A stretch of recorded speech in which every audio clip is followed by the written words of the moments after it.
Indra Bekti diajak umrah oleh Ashanti, disembuhkan, ya Allah.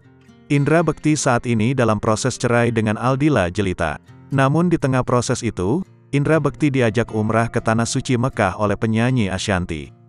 Hal tersebut terungkap dalam video YouTube Intens Investigasi, Senin, tanggal 6 Maret tahun 2023. Rencananya Ashanti dan keluarga berangkat umrah pada tanggal 17 Maret mendatang dan Indra Bekti diminta ikut. Namun sayang Indra Bekti tidak bisa menerima ajakan Ashanti karena kondisi kesehatannya belum memungkinkan.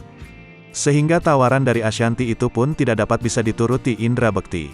Istri Anang Hermansyah itu menginginkan supaya Indra Bekti bisa ikut dalam rombongannya berangkat umrah.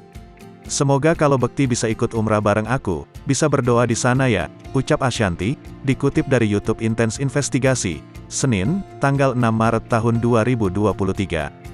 Lebih lanjut, Ashanti juga menginginkan supaya pria yang akrab disapa Bekti itu bisa berdoa langsung di hadapan Ka'bah.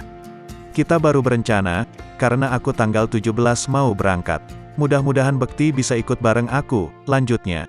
Ia juga berharap Indra Bekti sekaligus meminta petunjuk atas permasalahan rumah tangga yang kini tengah dihadapinya. Bisa berdoa di sana, biar dapat petunjuk, turut Ashanti. Menimpali Ashanti, Bekti juga menginginkan bisa berangkat umrah bersama. Lantaran ia ingin memanjatkan doa kesembuhan langsung saat berada di Mekah. Sama juga mungkin disembuhkan ya Allah. Bisa basuh air zam-zam di muka, timpal Indra Bekti.